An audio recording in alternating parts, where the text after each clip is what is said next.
I'm Mario Martinez Jr., CEO and founder of Vengreso, and we are the creators of flymessage.io, the free personal writing assistant and text expander application. On each episode of this podcast, you will hear from sales leaders, practitioners, and influencers to help you grow your sales numbers at scale. So, get your pen and paper or iPad and keyboard and start taking notes as you're now listening to the Modern Selling Podcast.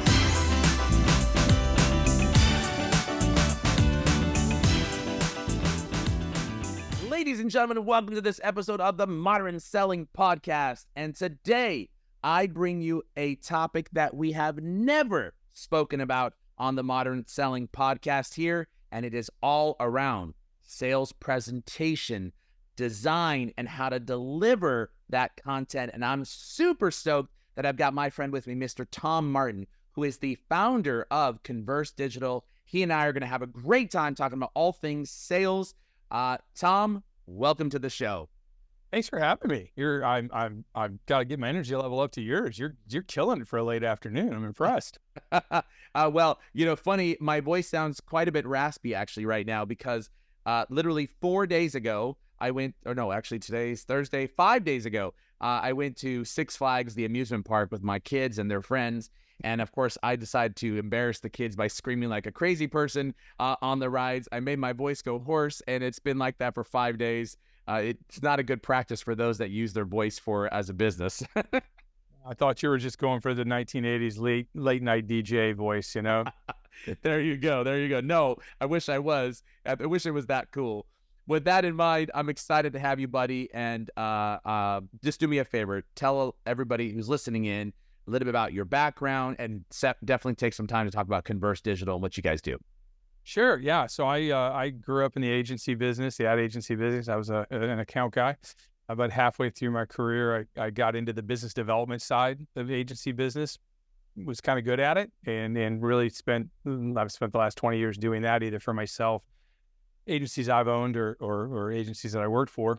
Started my own agency, my first one, back in 2002, 2 days before my son was born. Bad idea. Never start a company 2 days before a kid's born.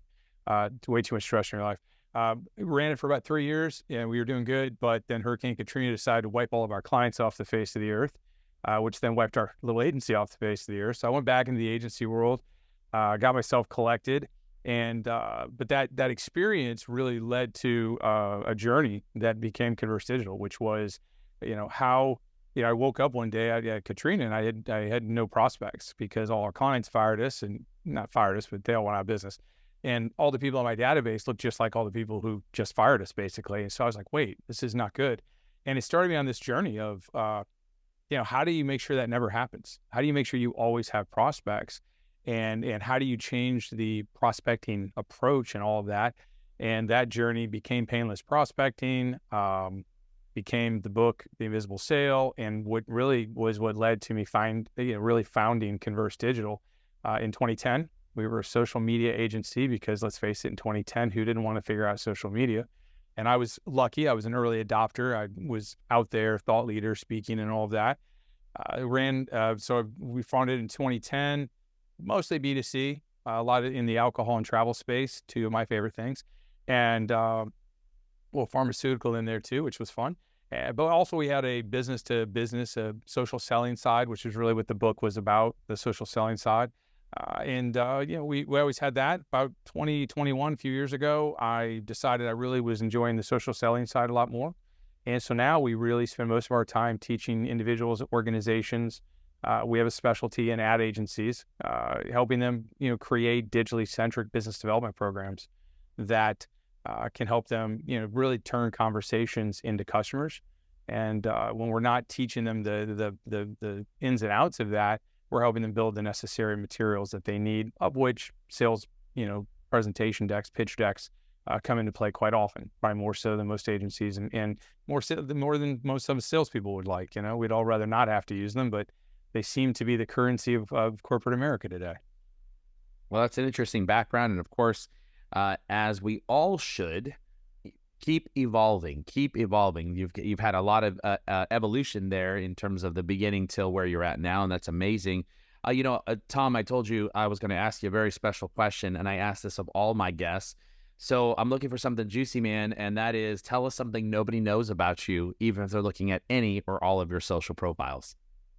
Oh, well, so many secrets, so many secrets. The most fun thing was in the mid 90s, not long after I got married and moved to New Orleans, I appeared on the Food Network on a show called Food 911 that was hosted by Tyler Florence, where he would, you would have made a meal that you messed up and he would come to your house and teach you how to make it. But what was funny about it is I'm actually very accomplished in the kitchen. I'm a pretty good cook, actually. But I wanted to get on the show, so I totally made up everything in my submission. That I made up the dish. I didn't make it was a real dish, but I'd never ever tried to make it. And then when I got picked and they came and actually filmed at the house the whole day, he would stop and, so what happened when you tried to do this? And I'm on a camera basically lying because I never tried to do it. Wow, wait, so it actually aired? Yeah, it aired. It was funny. I had to send it a demo tape, and my oldest two at the time were like 5 and 3, and they're in front of me as I'm doing my demo tape, and they're like right in front. They're hugging on me. They're licking each other's faces, just making fools of themselves. And I'm just kind of like trying to pound my way through this, like, hey, I'm Tom Martin, and this is my kitchen, and blah blah blah blah. And come to find out, the licking actually is what got me on the, or partially what got me on the show, because they were like, this guy did such a good job of just ignoring that and staying on topic that he'll be fine. Like, he won't trip himself up. He's not camera shy or whatever.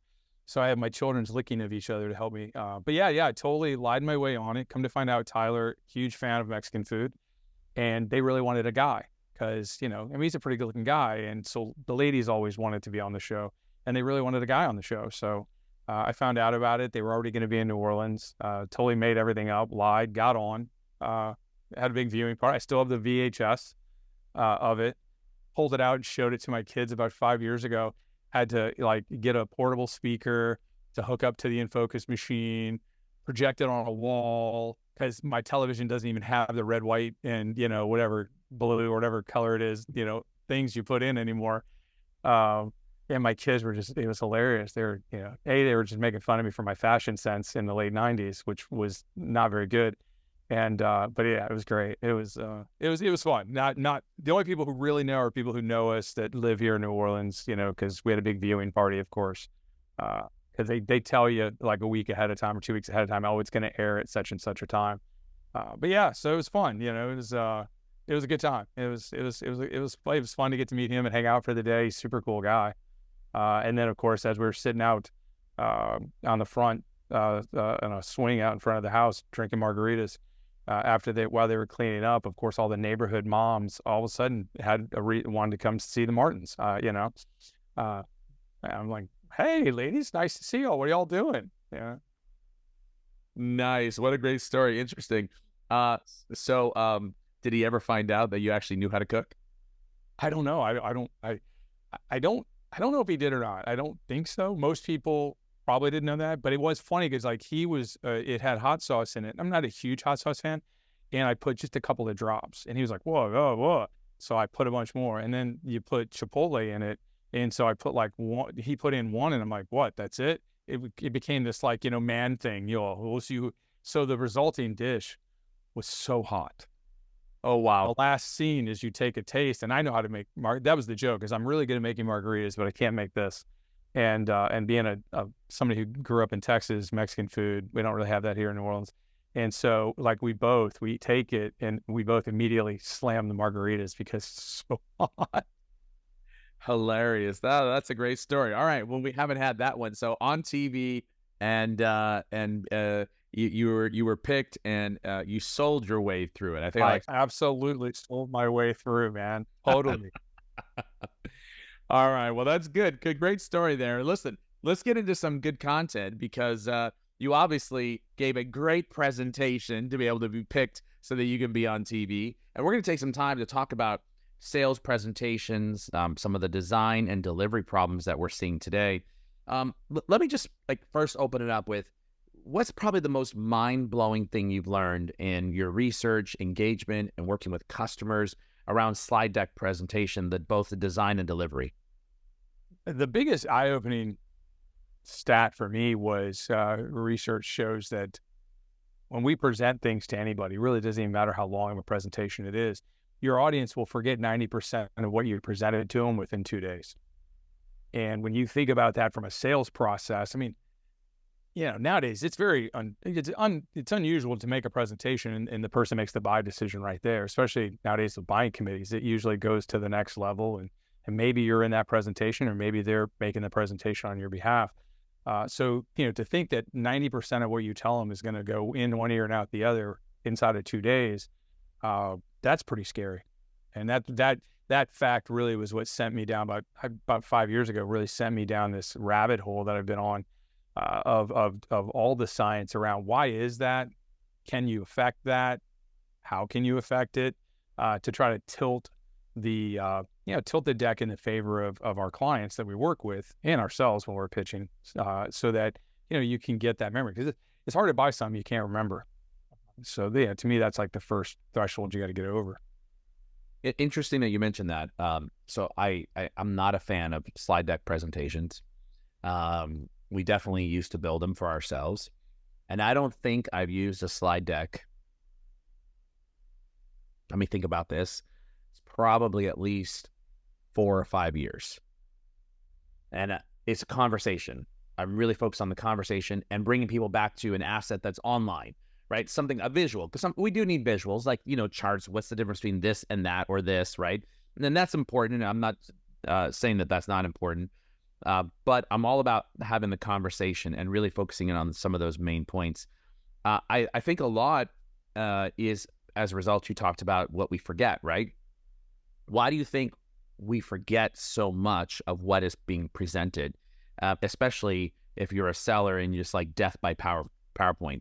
Is it because it's too long, the attention spans are shortening? Is it because the content is too packed with information? Like, what are all the reasons behind that? Really all of the above. Primarily, so, it's interesting. You go to school, you're taught, how to write an English paper, you're taught how to write a letter, a memo, all this stuff.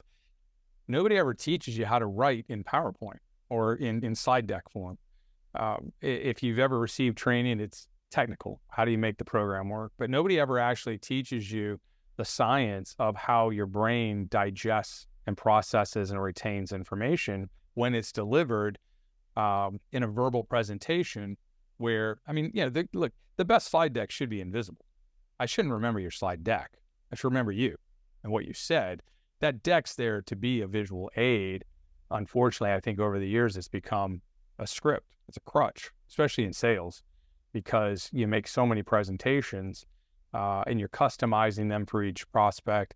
And so, you're using that deck as like a visual script so that you don't really have to maybe know your stuff. You don't really have to memorize everything. And so what happens is you see people design and deliver things, and they're doing things that violate the laws, if you will, of how the human brain processes information and understands it and then retains it. And so that's what you get in your own way. And that's why people don't remember what you did, because you actually made it in some ways biologically impossible for them just by the way you've chosen to visually and verbally deliver something. So you don't think there's a biological limitation? There's some. There's certainly some. They have done plenty of research. There's a reason your phone number is 7 digits long, because that's been proven to be the maximum unit of information people can remember. It's kind of grown now. It's really, people talk about it more in 4s. Your brain's really good at remembering 4 things or 2 groups of 4. But that was a reason why phone numbers were 7 digits, because in the old days, you actually had to remember somebody's phone number. You and I remember those days. We're old enough. Nowadays, you just got to know where's the name in your phone book that you can push the button on your smartphone, or know how to talk to Siri. Hey, Siri, and hope she gets it right. Because God knows I've accidentally Siri dialed a few people in my life. So there is some biology to it, but there is a lot of research that shows that if you will build it more scientifically, you can improve the amount of information retained. But even if you don't improve the amount, let's say you really don't get past the 10%. The other big problem I see is that salespeople, because they don't know this, they don't build their slide decks or their presentations for that matter with the understanding of, okay, maybe 10% of this is going to get remembered. How do I make sure that I influence what 10% gets remembered? So, and this is probably one of the reasons you hate slide decks and slide presentations. When you sit through a presentation, every piece of information is basically equally weighted, right? Because it's a slide, a bullet point, a section. They're all fairly equally weighted. So it's like, I call it a show up and throw up.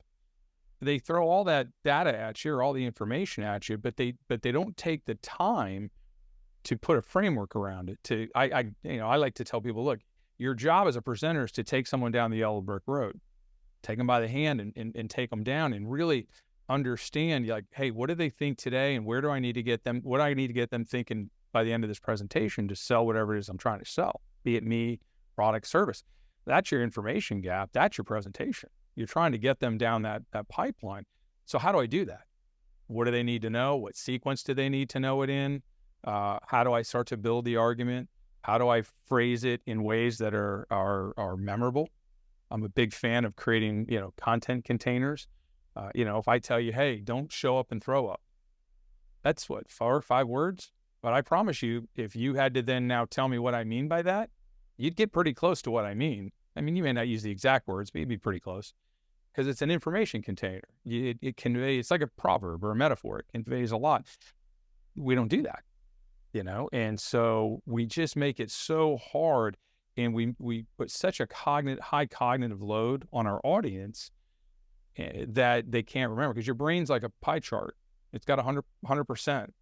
And your presentation can cause me to use 75% of that to understand what you're telling me and leaves me 25% to memorize it. Or you can flip that and make it really easy for me to understand it. Now I can use 75% of my brain power to remember it. Which one's going to produce better memory retention? I mean, it's a pretty logical, easy answer. And so I think that's really the big problem, is that nobody ever taught us how to do it. And it's not rocket science, it's brain science, but we all can learn it. It's just nobody ever teaches us to. You mentioned quickly about the elevator speech for the presentation. And, what's interesting is oftentimes in my keynotes, especially at sales kickoffs, we're talking about who do you help and how do you help? And I want people to say it in 1 to 2 sentences at most, right? And so inevitably, if you're in front of a room with 100 people or 1,000 people, you ask 5 people to stand up, doesn't matter. And you say, who do you help and how do you help? Give it to me in no more than 2 sentences.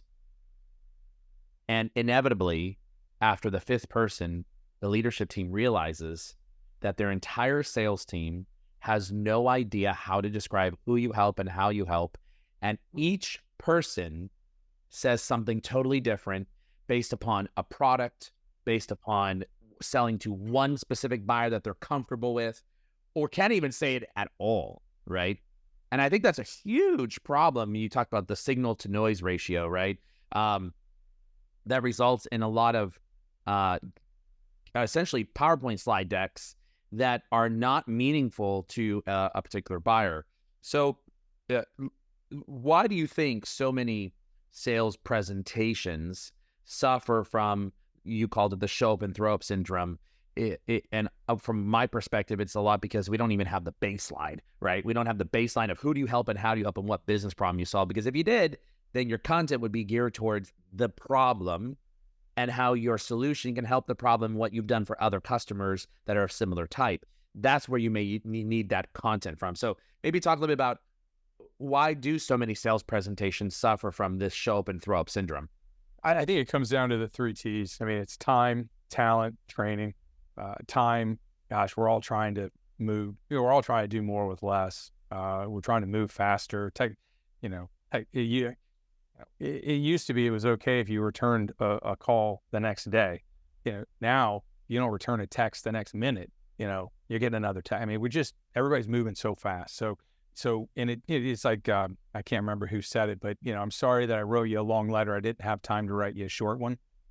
It's hard to be concise. What you just talked about too.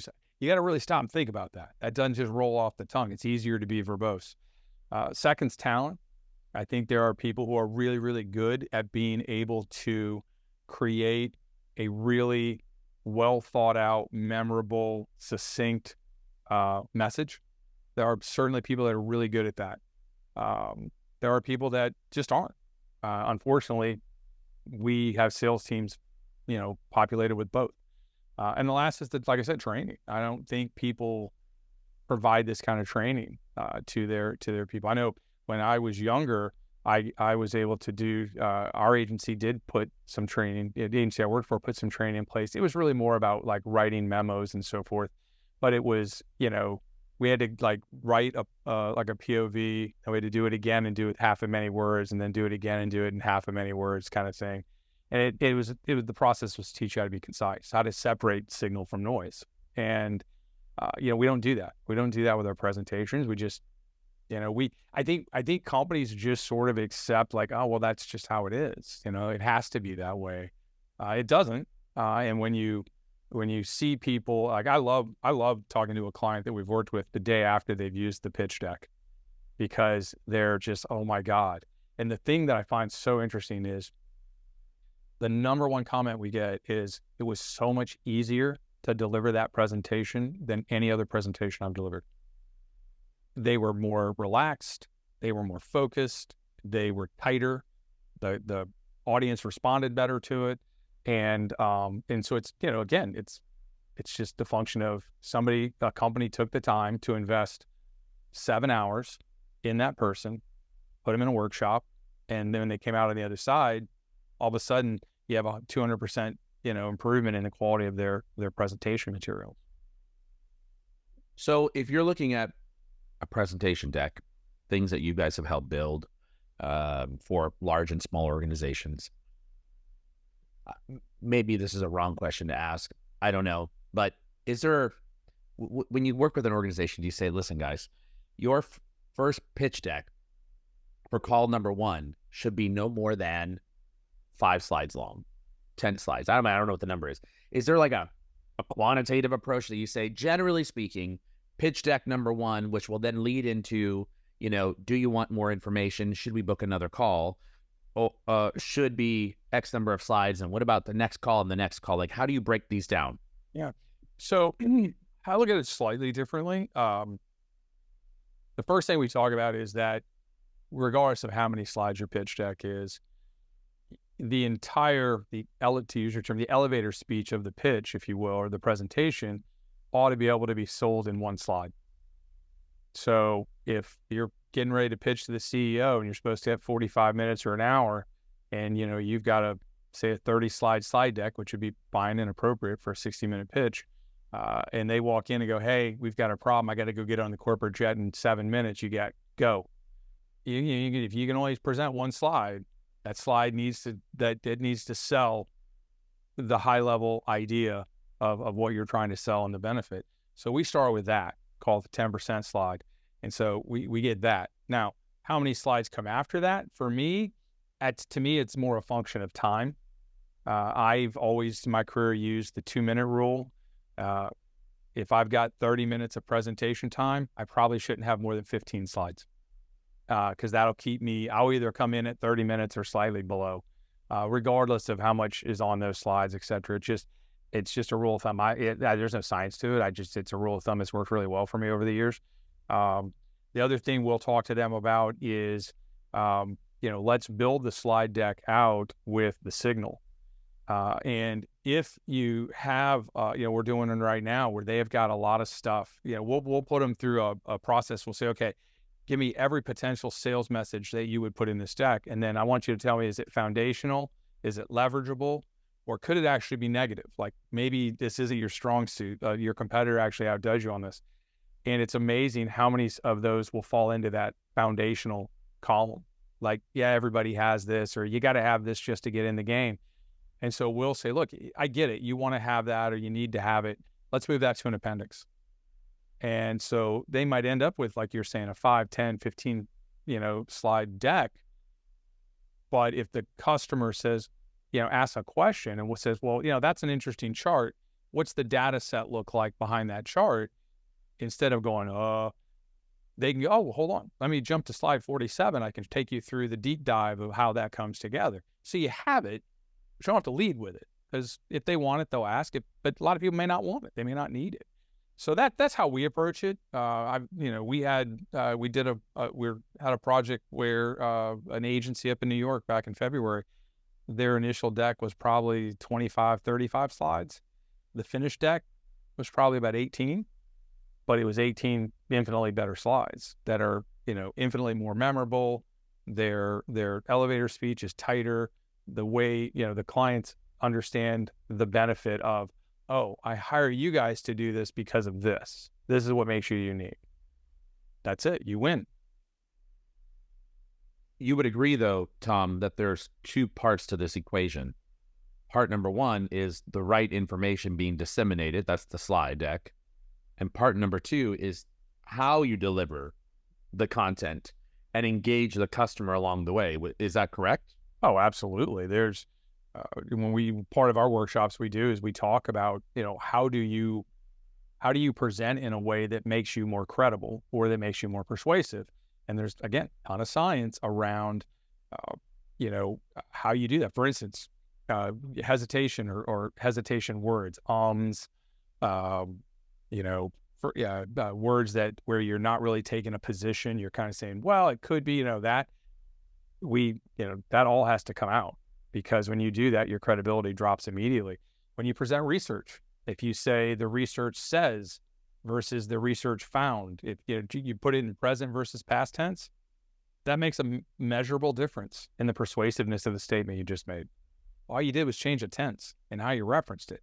There's a lot of that kind of science out there that, again, nobody ever teaches us. But once you teach somebody and you show them, hey, if you can make these little tweaks, you become infinitely more persuasive, more credible, more confident. And in your conversion, if you're a salesperson, your conversion ratios go up. If you're an employee of a company, you're more successful in getting people to just buy into your ideas, support the things you want to do, or the programs you want to launch, etc., because you just come across as a more confident, persuasive, incredible presenter. Yeah, I agree with you on that for sure. And the other thing I would say is, especially in a virtual environment. Well, let me actually take a step back. Let me tell you a story. How about that? And then it'll illustrate what I'm referring to in terms of a virtual environment. So on a call, it was a discussion with a salesperson and a sales engineer. And we're kind of peeling back the onion. Now, this is a couple calls in, yeah? So we're peeling the onion back. And they're trying to go through some of the more of the engineering-based components of the how to, the what to, the when to. And as we peel this onion back, we can begin to see that the sales engineer, in this case, was becoming uncomfortable. And so one of two things was happening. Either the questions were making you uncomfortable or making the individual uncomfortable because they didn't know the answer, or they didn't have the solution, or the solution that they had really did suck for our particular use case, yeah? Maybe there's some other ideas that I couldn't think of. But as we began to challenge them on, but that doesn't make sense. Like, how would we, what would we, when would we? Right in the middle of that, we saw the sales engineer grab his e-cigarette. What do you call the e-cigarette? I don't smoke, but the vapes. Grab his vape, take a hit, put it on his desk, blows it out, breathes out, and he starts trying to articulate his response. Now, immediately after the call, the VP of sales account management was on the call, and I said, "Hey, Johnny, can you stay with me?" And he does, and I said, "All right, I've been 26 years selling, and I've known many smokers who smoke.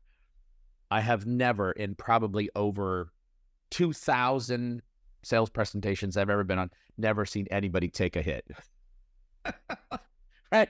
So now I don't know if it's me. Maybe it was, maybe I'm just not the young guy anymore, right? I'm in the 45 and older category. I'm not the young guy anymore. Maybe it is legit. Maybe it's what people do these days. Maybe it's not a big deal. I don't know.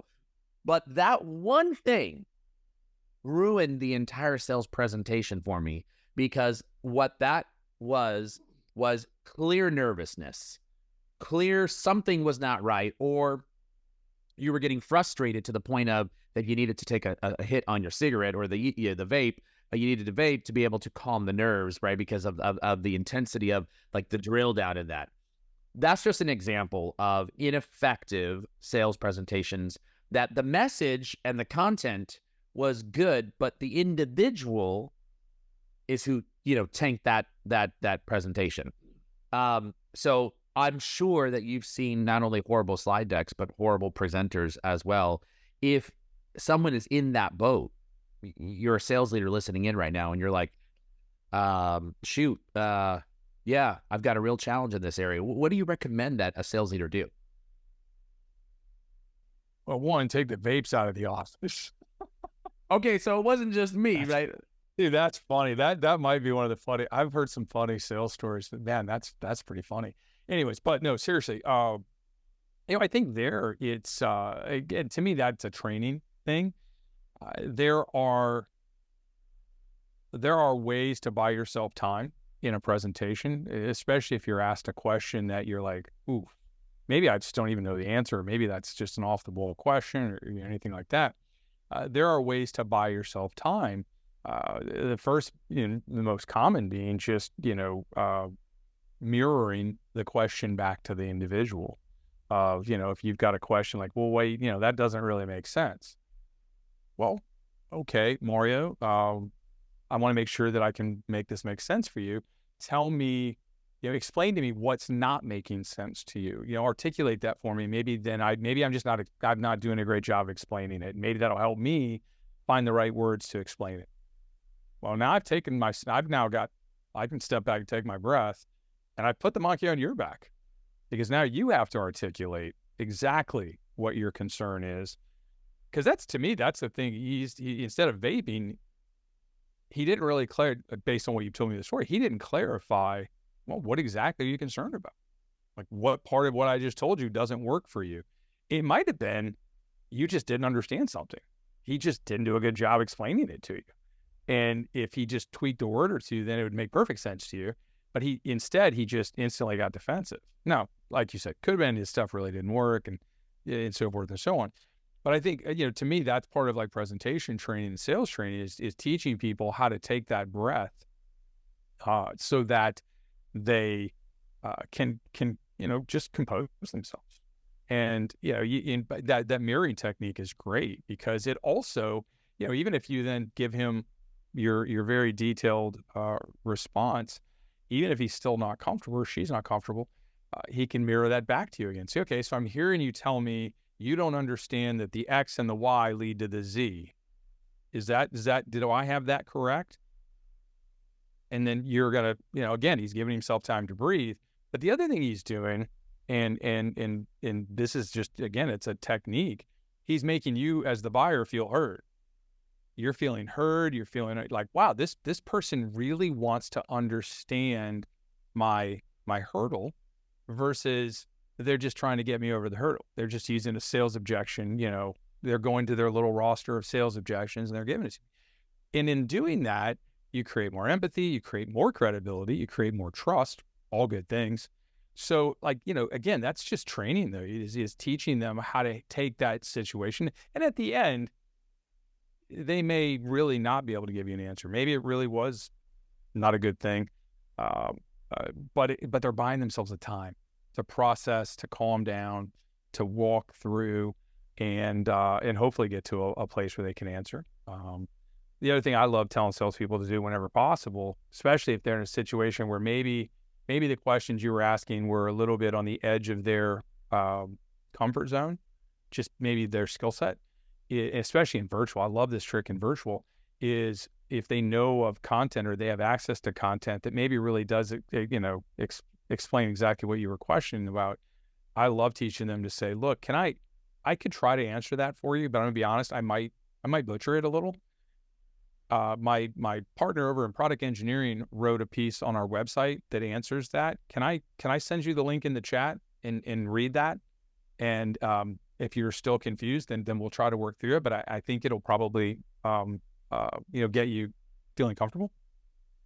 I've done this shtick in keynotes and web workshops and stuff like thousands of times. When you as a salesperson just answer questions, the prospect's BS filter is at about a 7 on a 1 to 10, with 10 being I'm not believing a word coming out your mouth, 1 being I'm believing every word. And when you do the content thing, the BS filter drops to 3 on average. And when you think about that, that's completely illogical. Makes no sense. Because if I'm sending you a piece of content, you can be rest assured it's the most biased thing you're ever going to read, because it was specifically written to be the very best answer to that question or that hurdle that could ever be created in the face of the world. But you don't read it that way because its existence predated your question. And so, again, to me, it's just training. It's teaching the psychology and the science of how we process information, how we determine credibility, how do we determine trust, how do we determine likability. There's science for all this, and you can teach it to people. And once they know it, then they're infinitely better salespeople.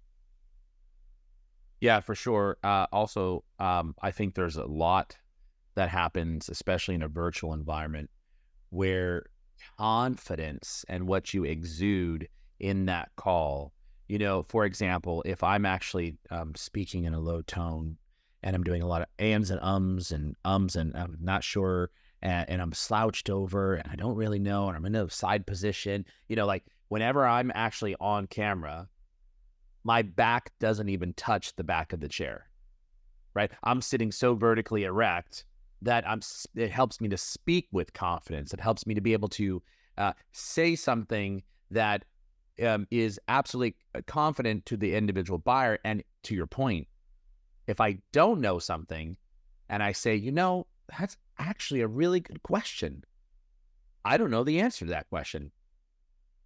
Now you actually begin to build the trust, right, in that presentation, because you're saying it confidently. I don't know the answer to that question, right? As opposed to being nervous about saying I don't know. It's okay to say I don't know. We don't know everything, and we shouldn't know everything, and we should want to bring in other people into those presentations.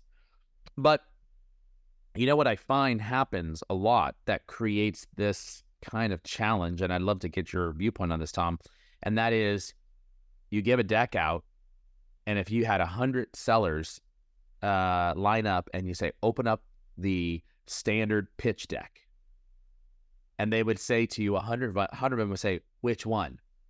And you would say, what do you mean, which one? We only have one. They're like, no, I have one for every single customer that's, completely customized. And now that's 100 people with 100 different decks or, 100 different presentations. You got 1,000 of these versions that are out there. I've seen it time and time again. How do you standardize on this process so that you don't have new slides being created, multiple versions, all trying to convey the same information, and someone saying, I like it said better this way. No, I like it better this way. How do you deal with that? We did that for a biotech client of ours. I think we started with 500 slides. I might be exaggerating, but it was close. And this was a small biotech company. And we standardized it down to about 102. Now it was a lot of science, so it's tons of charts and graphs, and you got to have them. The way to do it is to go through that process, which is painful, very painful. It took us probably 8 to 10 weeks to do that, but it standardized everything. And then the other thing was, you create a process for if a salesperson needs a new slide. Depending, you could either put a approval process where they got to send it up through, or you could just, like what we did, is we built a slide deck where everything was locked down in terms of fonts and brands, and the charts are going to use this color scheme and so forth and so on, and design things of that nature that we could let them freelance a little bit. But what I've found is that if you truly try to provide salespeople with the slides they need, if you listen to them and they say, oh, well, I need this custom slide, instead of just going, you really don't, just use this one over here. Okay, that's valid. I'll give you that version of the slide. Salespeople don't like creating slide decks. I haven't met one person who gets up in the morning and goes, hot damn, I hope I get to build me a PowerPoint today. Nobody does. We would all much rather just open up a file and go, I'll take slide 2, 7, 12, 14, 6, done, right? That's what we'd all rather do.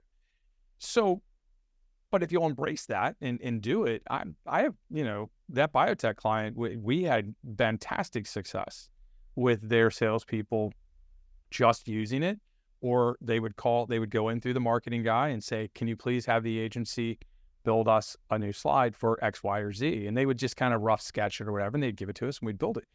And when in fact, they liked it so much when they were purchased by a much larger biotech, the last project we did for them was we took the entire slide deck and rebranded it for the new biotech company that bought them, because they didn't want to lose their deck, because it was so much better than the materials they were getting from the new company. And so again, I think that's just, I think that's just a reality. If you give salespeople really good tools, they'll use them. They won't use them if they don't feel like they're good tools. At least that's been my history. And that goes all the way back to Sales Slick days. You do a ride along with a salesperson and they'd open their trunk and there's all of the sales collateral that you just produced for hundreds of thousands of dollars the year prior. And it's like, what's that? They're like, they made me take this, but I never used it. I use this. And they've got some just horrible little thing they printed off their inkjet printer. And you're like, oh my God. But hey, they obviously didn't find that the stuff that you produced was valuable. So if you produce the right stuff for them, they'll use it. So funny you mentioned that. I don't know if everybody listening in knows what a sales slick is. For us old timers, I actually have, I kid you not, Tom, inside my closet, I have one of those file plastic boxes that have the foldable lid. Yeah, and then you put your hanging folders inside there, and you had your little tabs. And we had these as sales slicks. And we would put our stuff inside there. It'd be inside of our car. When you go to a meeting, you'd be able to go in, pull something out. But it was funny because it's funny you mentioned that. I was one of the companies that I worked for. We were moving offices from one office to another, and my job with the marketing team and the sales and the administration team was to look through our content and figure out, hey, what can we get rid of? We literally had, it was 1, 2, 3, 4, 5, I think maybe six file drawers of 1, 2, 3, 4, 5 file drawers of 6 high, filled with all this collateral that was sent to our office from the marketing organization. And I kid you not, all of it was old, outdated, not even used anymore. The product changed within a matter of months, and we got rid of it all. I mean, we must have spent tens of thousands of dollars in printing that stuff out. And honestly, people ask me, hey, can you send me some information? No, I can't. I can send you my website though. And everything's on the website. So, I think one of the big challenges that we see in sales presentations is sellers are afraid to use the website, or more importantly, or actually probably not the word, not more importantly, sellers don't know how to use the website in order to be able to direct. And what I love about this is if you're my buyer, Tom, and I want to send you something, I want you to click on that link, because I now can look in my CRM and see what did you click on, right? Versus did you open a PDF file? So it's interesting to me how many sellers don't know, as part of the presentation process, here's what I'm going to send you. And that's why we use, as an example, Fly Message. I've got, after a call that I'm done, I have something, I call it Dash Pro Trial. And it actually has 2 parts. Here's how to set up a trial, and here's the 4 components of what you're going to get. And every one of those items is linked to a product page or to a splash page of some sort, right? Building out those types of messages that would allow you to be able to do follow-ups, I think, is key to the presentation. It's not just the presentation, but it's what do you say as part of the follow-up that is part of that presentation. Yeah, I to me, that also is a function of, the traditional divide between sales and marketing. Marketing, in it, I guess I could say this because I kind of lived my whole career with one foot firmly planted in both sides in both camps. But oftentimes, marketers, they're compensated or they're rewarded on downloads and things like that convey interest, right? And so they're doing very light content that is easy to produce, fast, they can get downloaded, and they don't really necessarily have the knowledge to really produce the deep kind of content that a salesperson would want to send, right? And I call it second click content. It's that second click. It's like, you downloaded our little white paper, that's great, but then you really wanted real detail on one point, because that's the only thing you really cared about. And you click that, and now you go to this really deep piece of content. Well, to your point, that's what you want. Because as the salesperson, I could care less that you downloaded our white paper, but I'm really interested that you click that particular link, because now I know, oh, you're interested in this. And, you start doing that and combining it with like email. We have this thing, I created this thing called behavioral email years ago. It's more commonplace now, I think. But we took this one client, she had 1,600 contacts, and she didn't really know much about them. She had their names, their emails, whatever. And we put them through this whole logic train of emails where if you open and then you got this, and if you clicked on this, what did that tell us about you, and what should the next piece of content be, or if you didn't click here, and it's all this really big logic train of stuff. But when it was all done, we took 1,600, and I think it took it down to 12 that were hot to trot. And we even told her, we like, talk to these three right here. Get on the phone with them fast as you can, because they absolutely want to buy what you sell, and here's what they want to buy. And she called one of them, left a voicemail, and her system was to call back 3 days later. Before she did, the guy called her back and said, "Hey, I'm so glad you called. I've been on y'all's websites. Y'all been your marketing people send me some emails, and I've been on your website. I'm really interested in this product B." And it was exactly what we told her they wanted to buy. And, 30 days later, she got a sale. Why? Because there was a good link between sales and marketing, good content. We used content to do the prospecting, helped her get the sales, the invisible sales signals.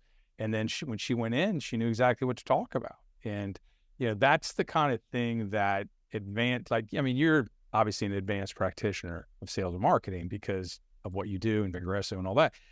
But, that's the sweet spot. When you put those two things together, Katie barred the door. And then back that up with good sales materials, good sales presentations, well-trained salespeople that know how to confidently, convey the signal without wading through all the noise, and create, presentations that are super memorable, that the customer walks away, and when they're sitting with the buying committee, they can go, yeah, we need to go with Converse. We need to go with Vengreso because boom, boom, boom. And they're literally ripping your sales message off and saying it on your behalf. You're going to win more business. It's just a fact. It's just a mathematical fact. And that's the world we live in. And it's there, it's just takes a little effort, takes a little training, takes a little bit of time. But you can get there, and the companies that are going to do it, I think, are going to kill it in the next, 5 years, 10 years. Great conversation, Tom, all around sales presentation, delivery, design.